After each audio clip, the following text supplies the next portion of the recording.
Happy birthday to me. Happy birthday to me. Happy birthday, dear Jenny. Happy birthday to me.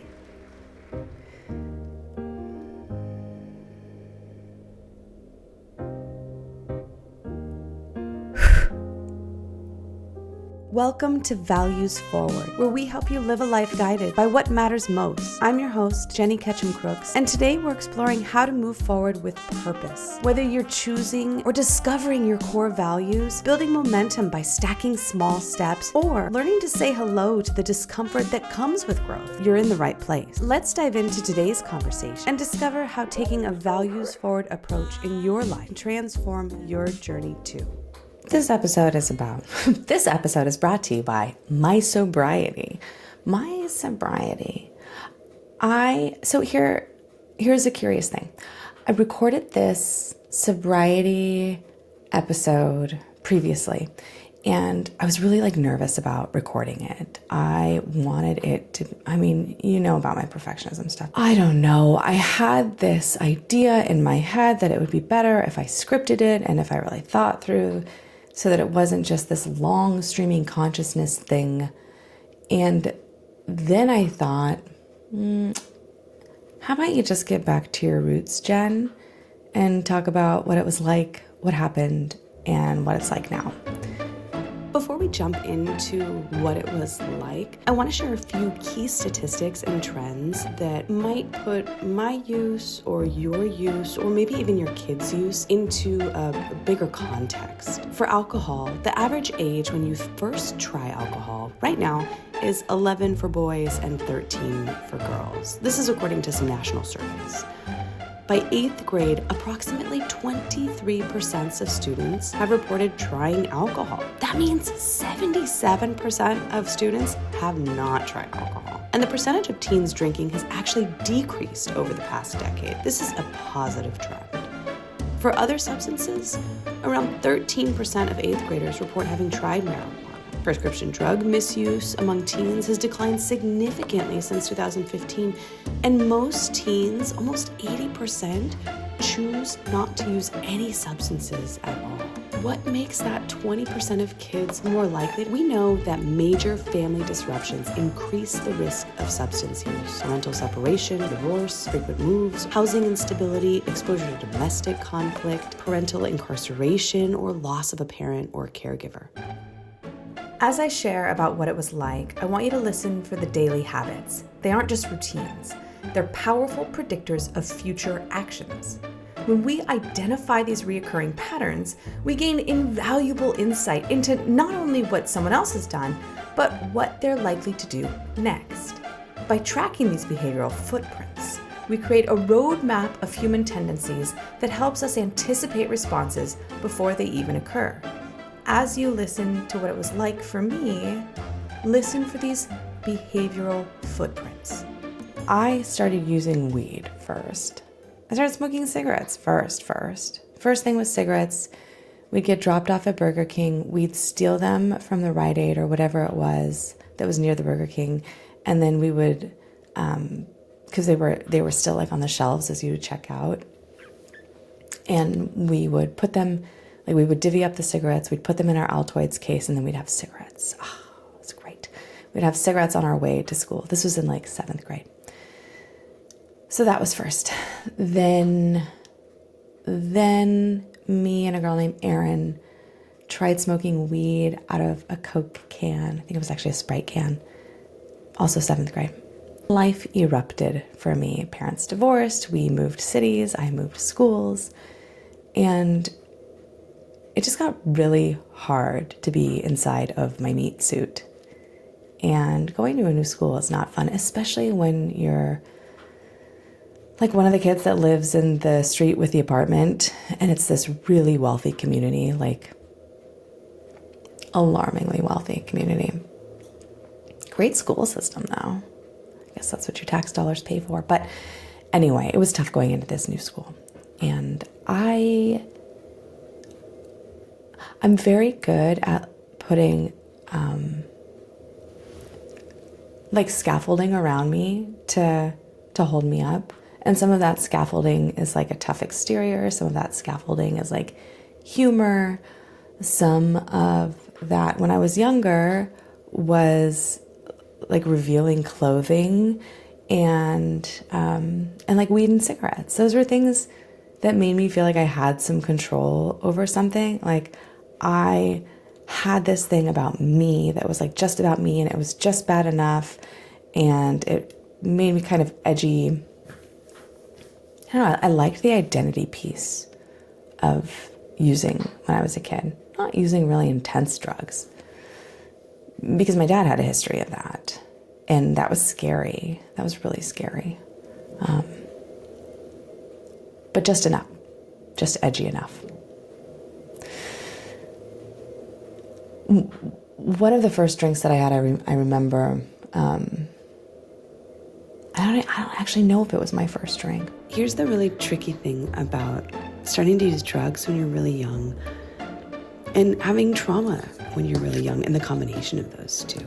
It's like trying to build a house while someone keeps moving around all of the building materials. Your brain is still developing, and drugs mess with how your memories get stored. I remember sitting in our backyard. It was this little, like, small patio area outside of our condo. And I think I was with Ben and Evan. They were so cool. They loved fish. The band, like the jam band, not like the food. That'd be weird. Anyway, they loved the jam band fish. And so naturally I love the jam band fish. And so I think it was me and Ben and Evan and, I don't know, maybe Megan. Putting everybody on blast right now. Doesn't matter. But I remember sitting in that back patio area and drinking a Corona. I didn't really want to drink Corona. I didn't really like the taste of beer. But I was willing to do it if I had a cigarette.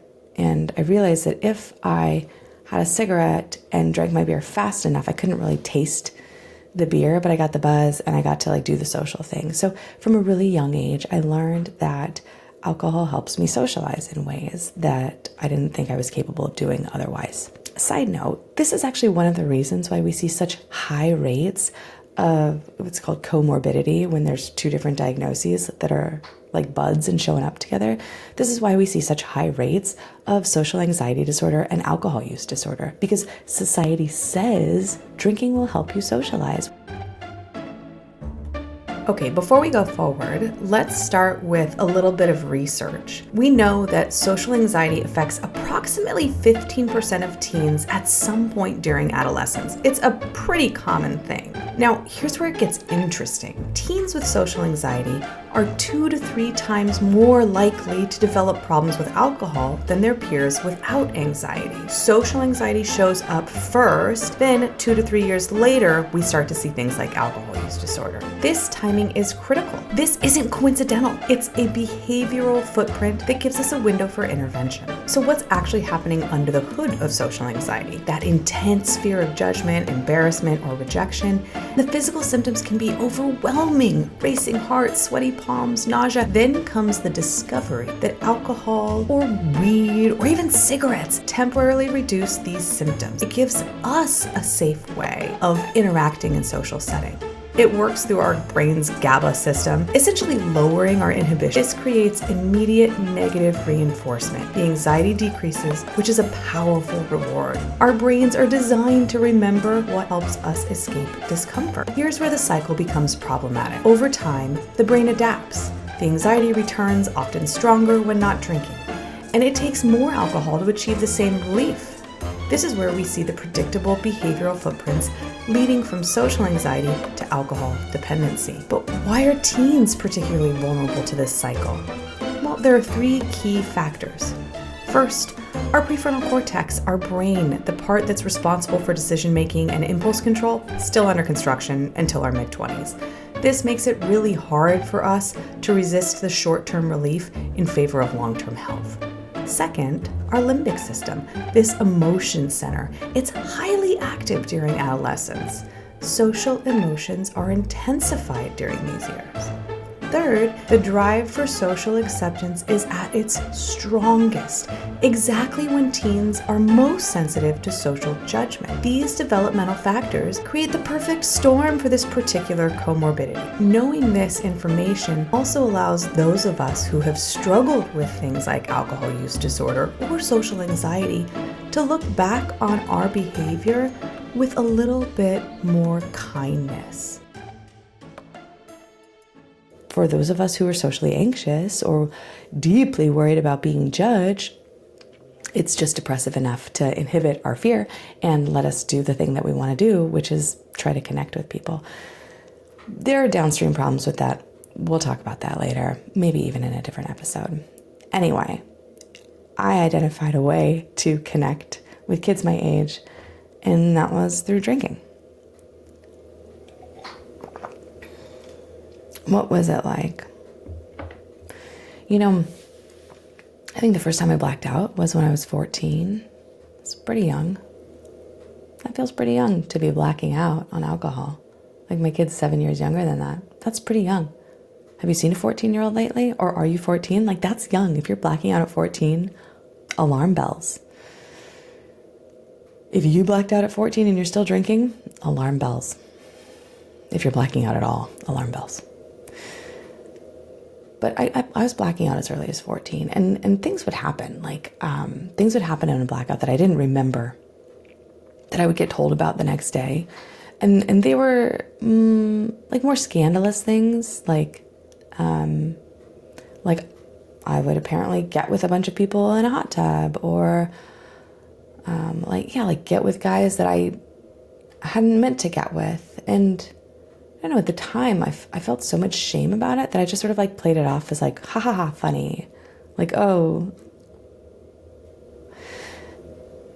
You know, it wasn't really until adulthood that I started to consider the role that consent plays when you're inebriated, and how you can't actually consent to things when you're in a blackout. God, it seems so obvious now, Jenny.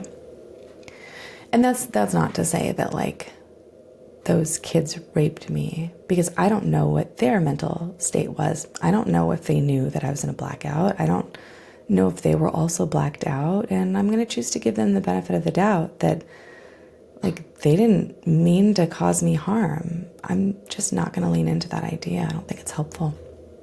But what I do think is helpful is remembering that I do things that I don't remember when I'm blacked out, and that has been a pattern throughout my drinking career. In fact, that has been one of the biggest patterns in my drinking career, is consistently doing things that I later feel shame or guilt or regret about while in blackouts. So, I don't know. I think that's really what happened, is that I spent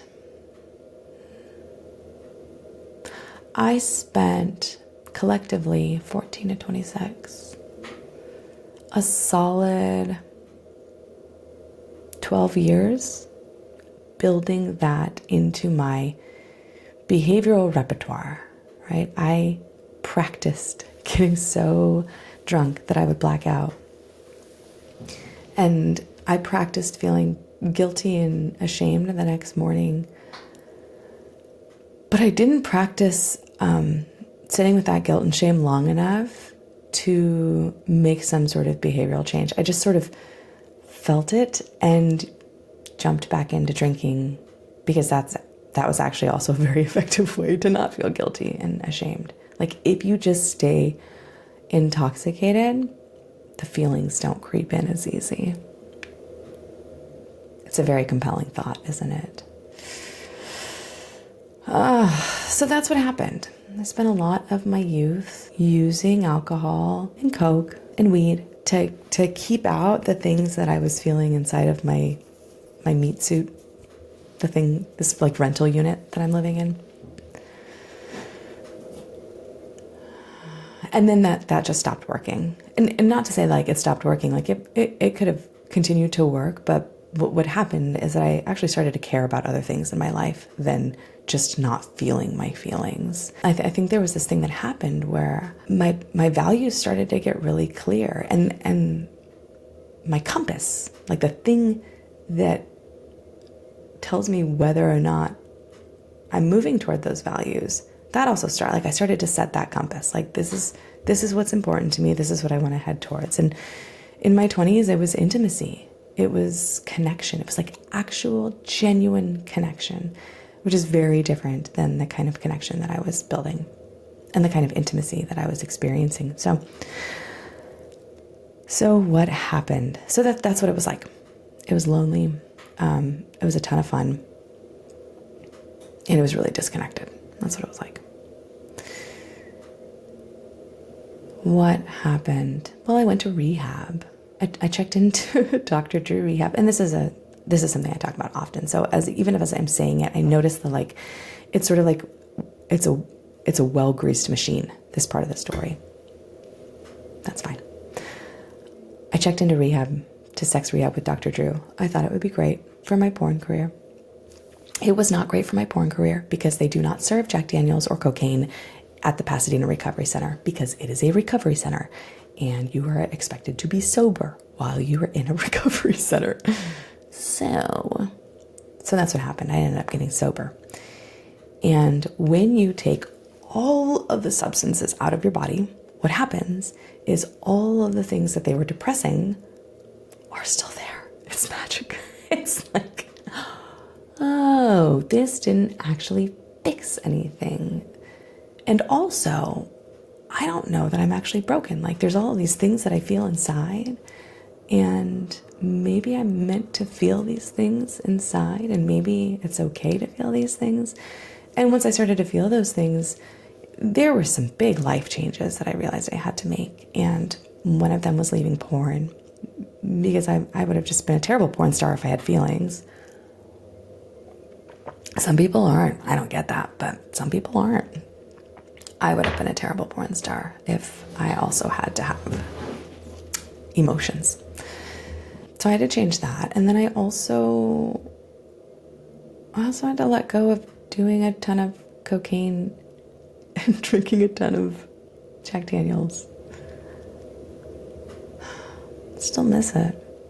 But it's funny because I don't actually, I miss the camaraderie around it.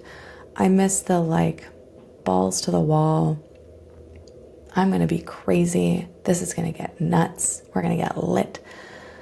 But I'm also kind of tired. And we're also doing that in really different ways in adulthood. And I'm sort of skipping forward to now. But what we'll realize is that what changed, what happened is that I realized I just wanted a different life than the one I was on course to live. So it was time to change.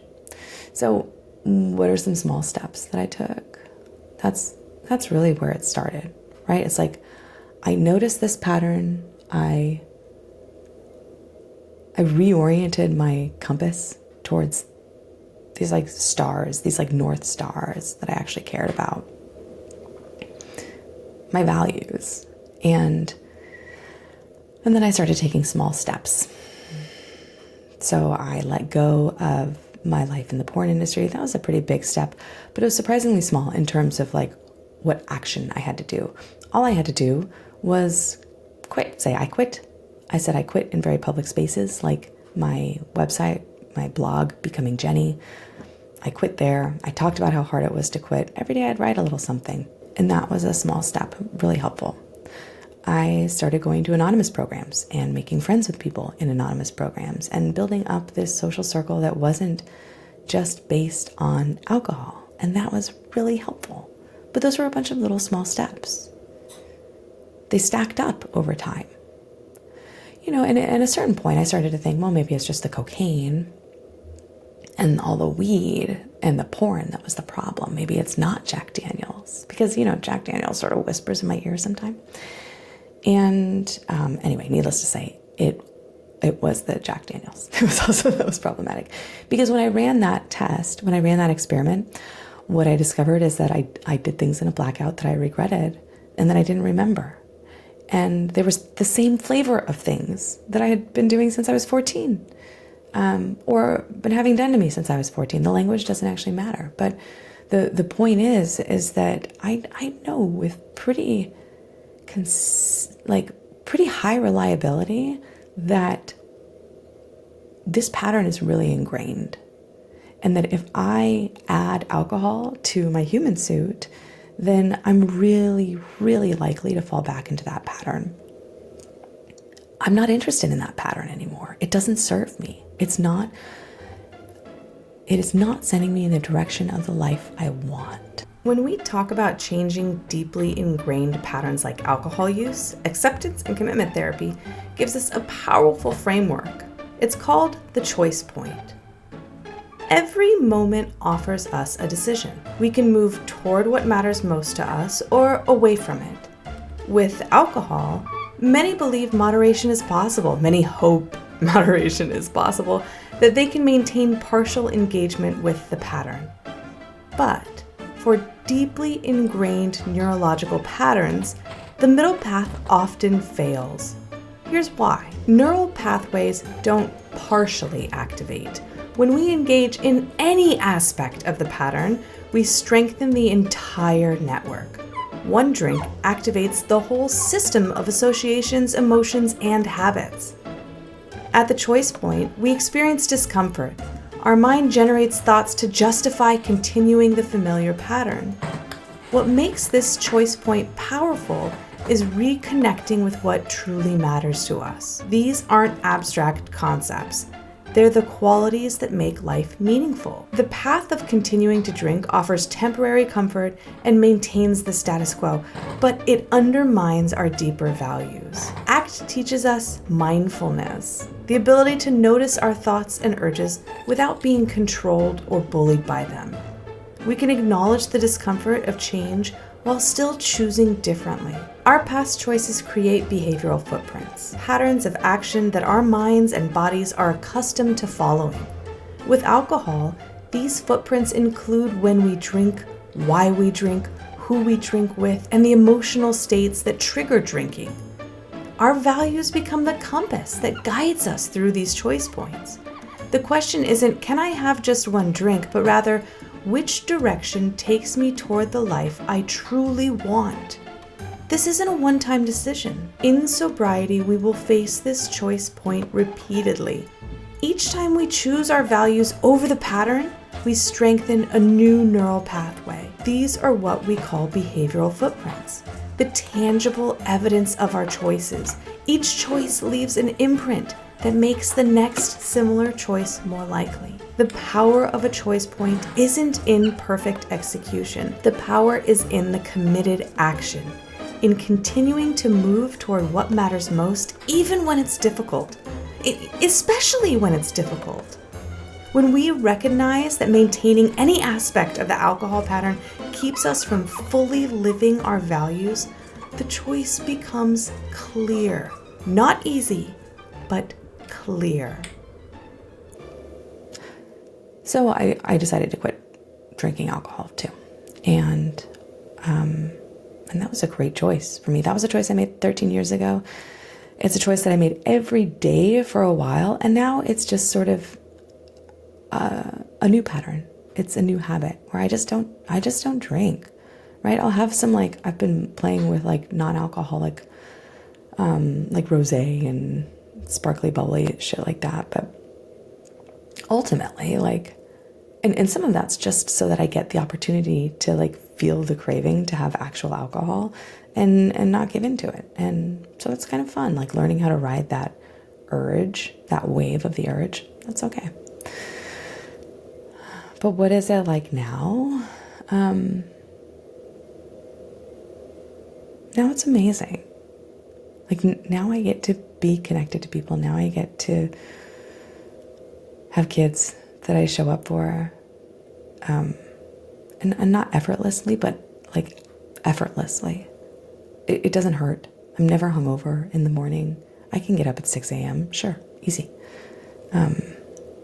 I can get up in the middle of the night and go be with them when they're sick. No problem. I can drive to get them in the middle of the school day.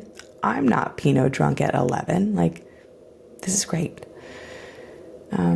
And I have a life and activities that don't center on alcohol. And that, like when I stack back all the small steps and I see how all those small steps have stacked up to now, to like 13 years of sobriety, it's like, oh yeah, of course, this is the direction you chose. And as long as you kept stepping in that direction, as long as I kept stepping in the direction that I set my compass to, I got here now with you, which I think is pretty cool.